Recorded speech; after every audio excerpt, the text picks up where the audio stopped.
While little girls in France are being taught that Islam is a religion of peace and tolerance, little girls in Pakistan are being taught to behead anyone who makes fun of the most obvious false prophet in history. Ex-Muslims of North America shared a video of a Muslim girls' school in Pakistan where Muslim girls are learning how to respond to criticism the Islamic way. Let's check it out.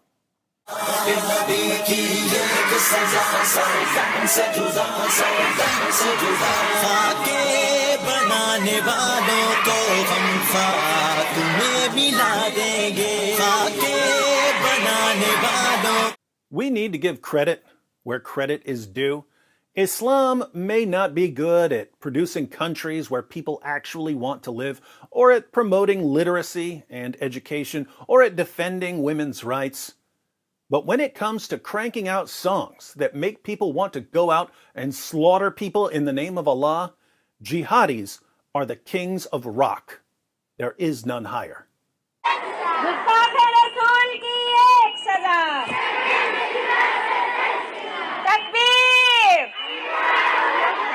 Their lips are saying decapitate, decapitate, but their hearts are saying love, love.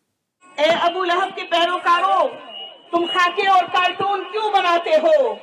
आओ मर्दों की तरह मैदान में उतरो, फिर देखो कि आका इनामदार के गुलाम कैसे होते हैं. They call anyone who defends cartoons of Muhammad followers of Abu Lahab. Abu Lahab was one of Muhammad's uncles and one of his biggest critics.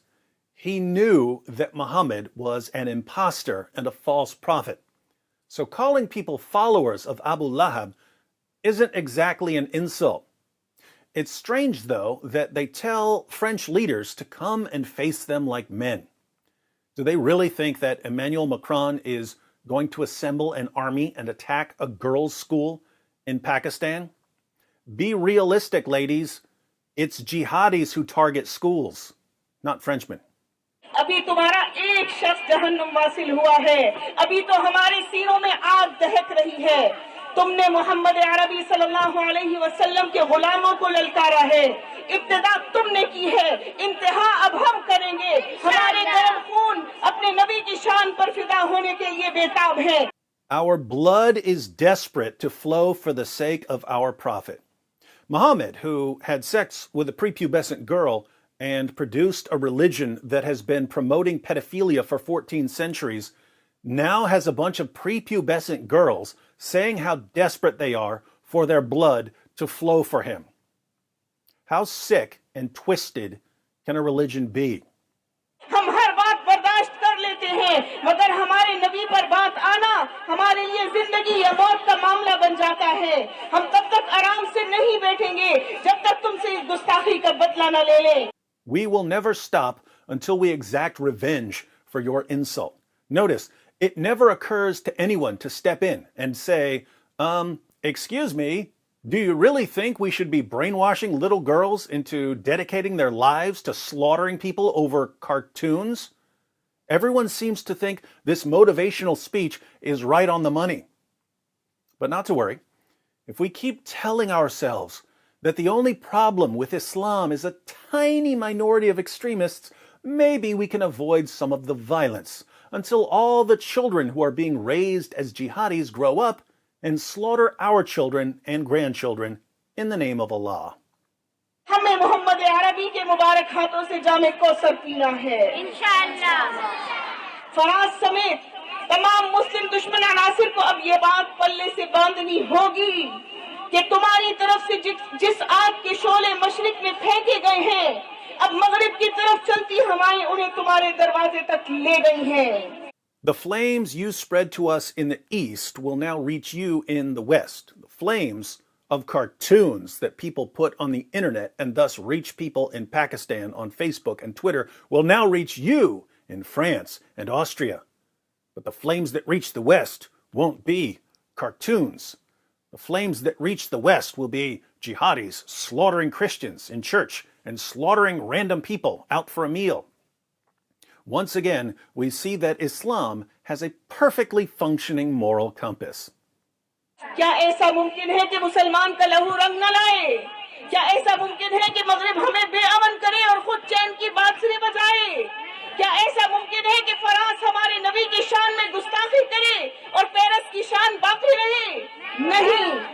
She's talking about Muslim girls shedding their blood to avenge cartoons.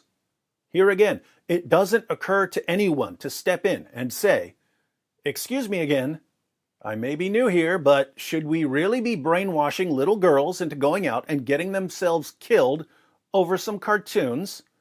Everyone at the school and all the parents seem to think that this is perfectly normal. Why? Because it is in Islam. दुनिया में ऐसा कहीं नहीं होता जो तुम बोओगे वही काटोगे जीने दोगे तो जियोगे तुम्हारा सुकून हमारे अमन के साथ मशरूत है Your peace is tied to ours. What does that mean? It means if you don't want us waging terrorist attacks against basically any European we come across, you had better silence critics of Islam. You need to make criticizing or mocking Islam illegal in Western countries that aren't under Sharia. You need to enforce Sharia blasphemy laws even in the West, or we're coming to kill you until you get so sick of dying that you'll do anything to appease us. You know what the saddest part here is? The saddest part is that Western nations could help these girls. And I don't mean by conquering Pakistan. I mean that these girls will eventually encounter a lot of Western culture through the internet. We could help them by showing them that their goal in life shouldn't be to shed their blood for the most obvious false prophet in history. But instead of these girls encountering a unified voice, telling them that they shouldn't be letting an illiterate 7th century Arabian caravan robber tell them how to live their lives, they'll encounter Western politicians and journalists and educators and entertainers telling them that Islam is a wonderful religion and that Muhammad was a wonderful man, indeed, a true prophet. And all this will do is reinforce what their teachers have been telling them all their lives. Schools in Pakistan are brainwashing little girls and preparing them to martyr themselves for a fake prophet. We respond by praising and honoring the religion that promotes the brainwashing and the martyrdom. We respond to stupidity and insanity with more stupidity and insanity. The response of the West so far has been an epic failure, so why don't we try something new? How about we respond to stupidity and insanity with a relentless presentation of the facts that prove conclusively that Muhammad was a false prophet? We might hurt a lot of feelings, but we'll definitely save a lot of lives.